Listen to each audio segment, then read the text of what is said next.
the NNPC has been unveiled, or the officially limited liability entity in line with the provision of the Petroleum Industry Act.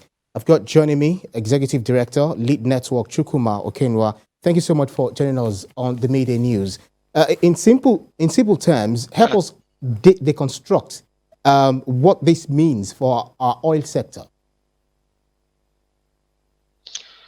Okay, first, let me say it's a right step in the right direction, much desired and advocated for change, part of the reforms that Nigerians has waited to see, and that has to do with collapsing the bureaucratic limitations that gave room for corruption in the NNPC.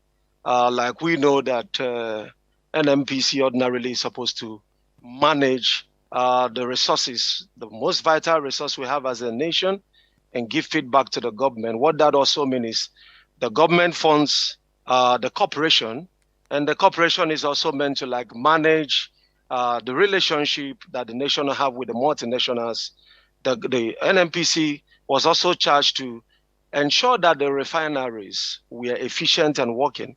But like we know that anytime you look at the budget yearly, a lot of cash is voted in quantums for the to ensure the servicing of these refineries, and that it's actually efficient and working, but it's not. Another instance also you have is that of the subsidy regimes, where maybe like certain trillions are diverted into, subsidizing oil. Now with this new move, that comes to end to some of the ways that we've actually lost money as a nation. And what that will mean for us is more of government savings, and then more rejuvenation on the part of NNPC now to run fully as a commercialized company, bringing, large profits, transparency, because of course the books is now open to the public, and of course all of the process of auditing, just like he's saying for all other companies that are guided by the CAMA, can come fully into place. Mr. Okenwa, let me quickly butt in. Since yesterday, the unveiling of the NNPC has actually, been trending on Twitter and everyone's social media. A lot of people asking questions as to what is the need for the average man on the street. So how do you help us understand this thing? How does it benefit an average Nigerian on the street? Yeah, the simplest way for an average man to appreciate that is when you look at the telecom industry today.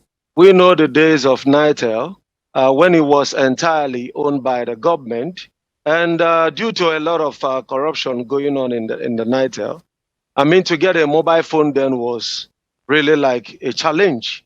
But we had like some big players in the private sector coming into that, and we see how disruptive that change has actually been, making it initially like we know that when that adjustment and reforms were made, initially there was times in Nigeria that the SIM card sold for as much as 20-something thousand, but with more competition going on, with more private players coming into that particular sector, because of course the regulation has come to play. What that means is that we began to see like with 100 naira, with less than 1,000, you can get a SIM card.